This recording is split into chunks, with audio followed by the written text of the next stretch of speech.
Welcome, IT changemakers, to the DEX Show with Tim Flower and Tom McGraw. Let's get into it. Hello, changemakers. You know what it is. It's Reality Bytes show within a show within a show, where Reality Bytes panelists get to talk to fascinating colleagues, fascinating Nexthinkers. And we have a wonderful Nexthinker for you today. His name is Jon Cairns. He's Senior Vice President for Technical Services.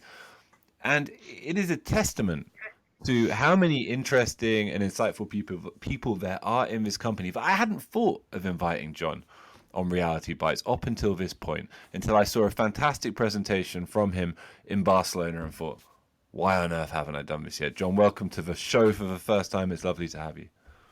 Thank you, and an absolute pleasure to be here, Tom, as well. Excellent. Listen, a lot of Nexthinkers are going to know who you are, and a fair few customers I expect as well. But for anybody who doesn't out there in the listening audience, please tell them a bit about yourself and what you oversee here, my friend. No, absolutely. So, as you mentioned earlier, I mean, my official job title, I guess, is SVP of Technical Services, which sounds a bit ominous, I think, is one way of putting it. But really what I do, I lead the pre-sales teams, I lead our consultancy teams, and also our CSM teams. This global organization, we've got everyone from kind of the west coast of the US down to Melbourne in Australia. But one thing I did joke about at our sales kickoff the other week, Tom, was really that I kind of sometimes think that I should change my job title to be the head of happy customers. Yes, you did. Yeah, well, that's really, the outcome that I'm trying to help. Me and my team are trying to achieve for Nexthink. If it's the SEs working during the sales cycle with potential customers, making sure they're happy, or even if it's with the CSMs and our professional services organization working with our existing customers to get them happy. But that's what I do. I help customers be happy, I guess, is the easiest way of thinking about it. You delight them, Jon. You delight them. I try to. I think that would both be a really cool job title, and it would make it look a little bit like you worked at McDonald's. You know what I mean? A little bit like a little bit of both. And you've Throughout been my career, I may have done that before, but I'm not going into that right now. We've all shoveled the fries at times, man. We've all shoveled the fries at times. How did you? Well, that's pertinent to my next quick question, Jon, which is, you've been here longer than I have by, I think, a fair way. What was the road that brought you to Nexthink? I think whenever I talk about my career, I always kind of say it's almost been a game of three halves, if I can use that analogy. I don't think it works, but go on. We'll stick with it. It does in my mind, though. But the first half was very, very technical. I was an engineer, actually. I was writing code, believe it or not, for software, credit card authorization systems and things like that. And showing my age, I was writing code on Unix green screens using Vi as a text editor and setting breakpoints in it. That really does show my age. This was back in the day before there were fancy things like IDEs that made it easier and that. Mm-hmm. But that was kind of the first half. The second half was very much... Second half was McDonald's, as we've covered. No, I'm not talking about that, like I said. The second half was more like leading sales, leading marketing teams, being a sales leader, being a marketing leader, believe it or not. And then the third half was where I really found that sweet spot, which for me is that customer-facing technical functions like pre-sales, like professional services, like CSMs, where I could actually leverage that technical knowledge, but also that, how do I talk to people and explain that knowledge at the same time? And that's really been the sweet spot. Ended up at a bunch of large American enterprise software companies working in like cybersecurity, virtualization, and then delighted to find my way to Nexthink, where you make a famous contribution. And if I could just say, it's rare you get to use this word, but there's actually a word for what you just described, where you have one thing and then the opposite and then a combination, and that is a dialectic. What a lovely and posh word that I rarely get to use here on the DEX show. So forgive me that moment of pretension, everybody. And let's get into the main theme for the discussion, Jon, which is at KO Barcelona. One of your main discussion points on the stage, fantastic presentation, as I've already said, was around DEX maturity. So first of all, from what are the cultural components from your very first-hand experience of the successful application of DEX in an organization? And I know you'll have seen it done very, very well, and perhaps not so well at times. So you must have some real insights there. Love to hear what they are first and foremost. Yeah. No, I think that one of the key things is we all need to be realistic. This isn't an industry where you can just install the software and it goes away and everything works fine and you don't need to do anything else. You do need to build people around it, and you need to build process around it. Okay, and certainly that's kind of what we've been helping focus on to get our customers to that happy state. It's not just about configuring and using what we provide, but it's about how we build that DEX ops team around it. How do we hire the people with the right skill set? How do we embed DEX into our existing processes? How do we create new processes around DEX? And we put a lot of thought and effort into that. And I think the way we were talking about it the other week at kickoff is we have to really get back to employees themselves and their kind of interaction with IT and with technology. So, I'm kind of a happy employee. I'm going along doing my job. Everything's fantastic. And then suddenly I have this kind of disruption event, an experience disruption event. So maybe my team's call quality isn't great. Maybe my Wi-Fi is lagging a little bit, or there's an application that crashes. It annoys me. It disturbs my experience. It stops me being productive. It's not kind of bad enough for me to call the help desk yet. I'm kind of trying to live with it and fix it myself. And then it gets to the point where I actually open a ticket. At that point in time, I'm just annoyed about the whole thing. This is where traditional service desk, ITSM kind of technology kicks in. Very few employees get to that point, but when they do, they're not in a good place. Okay. So when we think about maturity, we really think about those three different aspects. The first one, an employee's opened a ticket. Everyone's reactive at that point in time. We need to use DEX to help them almost be more than reactive plus. Okay, we can use DEX technologies to actually help them understand, the help desk understand exactly what's happened with that employee. Where should they look? How can they fix it in a much more reactive way, but doing it in a much more efficient way than they could do in the past. But ultimately with DEX, what we want to do is get before that. We want to get them to be proactive. Let's get ahead of it before employees even open tickets. So, when we start seeing those experience disruption events with one or two employees, hopefully we can get ahead of that and stop those disruption events happening for hundreds or thousands of employees. And that's a massive multiplier. But then the final stage is really get to preventive, get ahead of those disruption events before they can even happen. And when you get there, that's kind of 1,000 times multiplier. If you can make sure that, the digital workplace that's being provided never has any challenges and you're in front of them before those challenges happen, then you don't actually have employees being disrupted. You don't potentially actually have employees opening tickets at that point in time because they don't need to.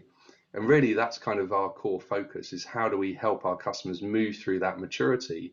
How do we help them build the right teams, build the right process around it to enable them to get to that preventative state as quickly as possible? So, Jon, our organization is obviously intrinsically linked to customer success. What's been the history of your engagement in this theme, and how has it emerged in practice, and how has your view of it evolved across the years?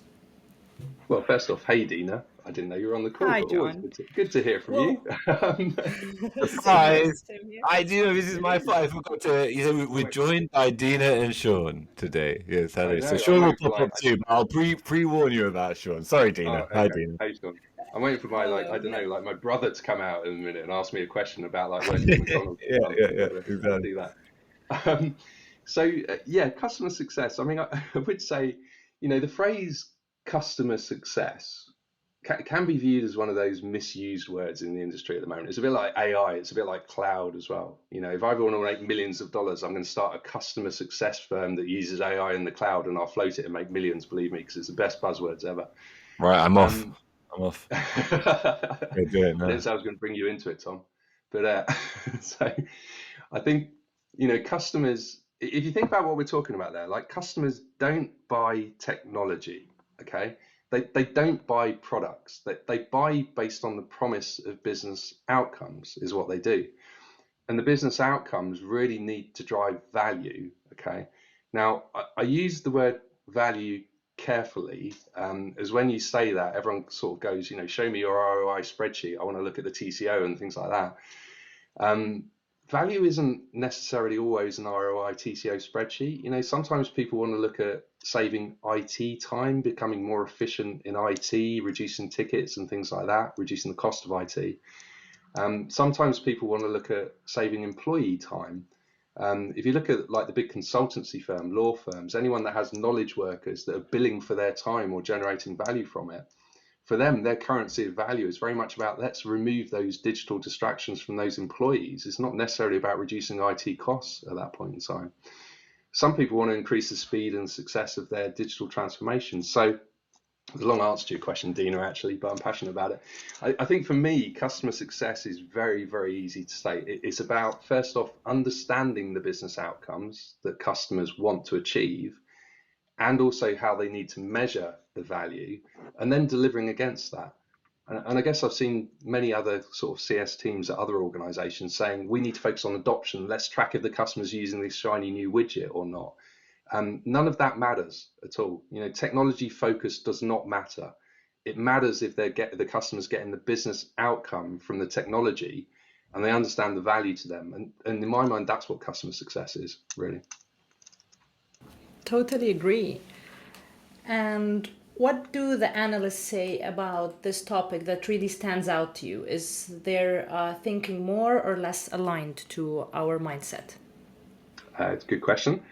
I do think that the reality is we've got at Nexthink, the largest team of DEX maturity experts in the world. Okay, we've got over 200 people whose only focus is to help customers execute against their DEX strategy and build their maturity and be successful. And with our customers, we've also got the largest kind of DEX community in the world of customers that share their best practice and knowledge between themselves as well. So I guess my answer to the question is the analyst view is very aligned to ours, because the reality is the analysts are asking our customers how they build DEX maturity, and they're sharing all the great work that we've done to help them achieve that. So I think it is very aligned to what we're saying, because they're learning from what we've done. So absolutely. Hey, Jon. Sean here. Sean. How's it going? It's been a while. Good. Yourself? Pretty good. Pretty good. It's nice to hear your voice again and see your face. I have a question. So I know, DEX maturity, when I started a couple years ago, I think Tom and I started around the same time, around 4 years ago. When you talk about DEX maturity, that's something we've been advocating to customers pretty consistently for years. But I do feel like there's previously been a sense that maybe the market wasn't quite ready for it back then. Do you think this has changed? And if so, why now? Yeah, no, it's a good question, actually. And I think the answer is yes, absolutely. I think, everyone in the world in this industry is really starting to see the benefits and the value of adopting that DEX mindset. Well, a bit of a history lesson here. Again, I'm going to show my age, because I know Tom won't recognize any of this, but he knows a lot of big words apparently that I don't know what they mean. Go on. Let's see. But if you like the whole of IT, if you think about it, they've kind of really been focused on ITIL, ITSM, service desk for the last 30 years is what they've done. So ITIL itself, so here you go, Tom. Do you know where ITIL came from, the ITIL framework? No, go on. No? Okay, so ITIL was developed actually in the late 80s, early 90s by the UK government.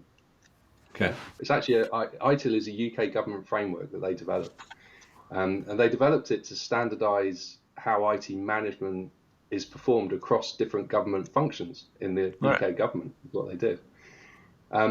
So that's where it comes from, that whole concept of ITIL, ITSM and things like Another that. British government success story, Jon. No, exactly. 30 years ago, the people are still using it. Okay. And it was great, don't get me wrong. I was actually working in the industry. I was working for probably the largest service desk software vendor at that time in the industry. So I remember when ITIL came about and embedding it in service desk process. And it was great. It was absolutely the right thing at the time. But the whole concept of that was really focused on the fact that the service desk is the only way that we can know if employees are experiencing issues and fix them is if they call us. That's the whole concept. You have to call us to tell us you're having an issue. Let's try and fix it. But the problem is they don't call. We know that. And when they do call, it's almost too late. So it's really just not the world we live in today. So kind of as I talked about earlier, with DEX, you can see those issues before they lead to any disruption and you can fix them proactively. That's what we're trying to achieve. And that's what everyone wants. No one wants to deal with unhappy employees who are forced to call the service desk to get their issues resolved. So the industry is clearly moving away from that reactive service desk approach to a proactive DEX-based approach. And I think that's really the shift in the market that we've seen in the last few years. Very cool. And then kind of to follow that strain of thought, so for a more explicit DEX focus and trying to be proactive, what are some of the main obstacles to embracing that type of ethos, that type of philosophy? What's key for getting over those obstacles for any individual organization? Yeah, I think the key thing for us is that it does need to be a journey.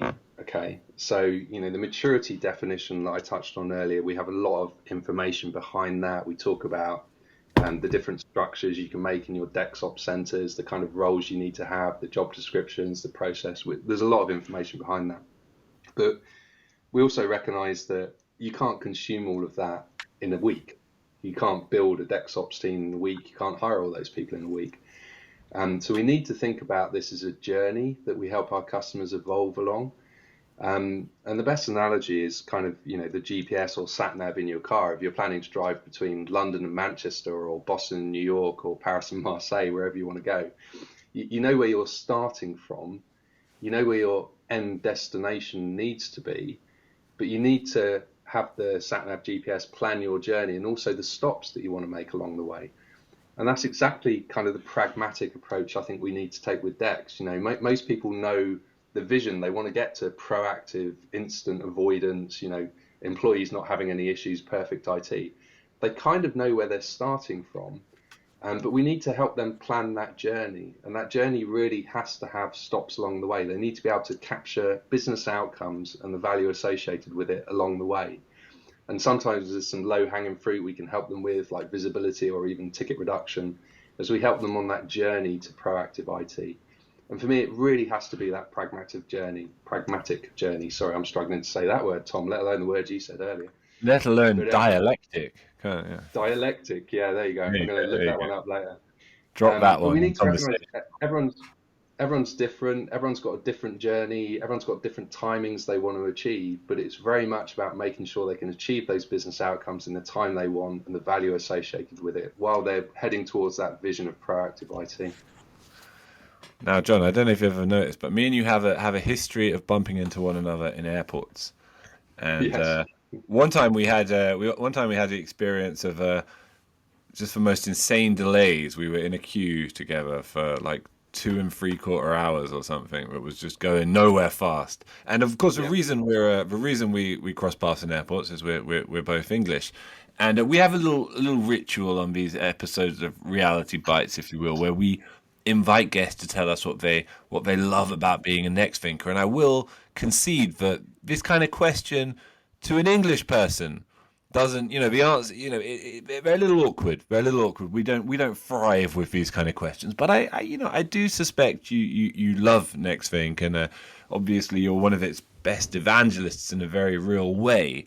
So I am, as much as I enjoy putting you on the spot to say something kind of a little bit corny, maybe, I'm also curious to know what your answer is. So what do you love about Nexthink, John? Is my long way of saying that question. Many things, Tom. I mean, many things. Full stop. many things. The table stakes for me are the technology. I mean, just to put that on the table. And yes, we have the best. I come from a technology background. Technology for me is core to what I do, and that's great. That's kind of table stakes. But on top of that, I think the thing I love most, well, 2 things, I guess. One is our customers. Okay, the fact that we've got the best technology, the fact that we've got this extensive fan base in our customers, hearing the success that our customers deliver, hearing them talk about what they've done with Nexthink and achieved it, is just absolutely fantastic. And I couldn't ask for anything more than that. And then the second part is also the people that work at Nexthink. I think the fact we've got the best technology, that we've got the best customers that really rave about us, leads us able to really bring on board the best people at the same time. So those 3 things, I guess, Tom, the technology combined with the customers that we've got and the passion they've got, and the passion and enthusiasm that all our Nexthinkers have got as well. For me, they kind of combine into a dialectic. No, I can't say it. Dialectic. Well done straight away. And that, ladies and gentlemen, is effusive as an Englishman will become about his job. It doesn't get any more effusive than that, but it was pretty effusive. So, John, it's been a delight to have you on. Honestly, I'm not no BS. Couldn't believe it's been so long. It's been as long as this that we've been having Nexthinkers on, and we haven't thought to invite you. So you must come on again in the future. It's been a pleasure to have you, mate. No, absolute pleasure, and thank you so much, Tom, Sean, and Dina as well. Great. Yes, the surprise voices on this episode. Thank you, John. Take care. To make sure that you never miss an episode, subscribe to the show in Apple Podcasts, Spotify, or your favorite podcast player. And if you're listening on Apple Podcasts, make sure to leave a rating of the show. Just tap the number of stars you think the podcast deserves.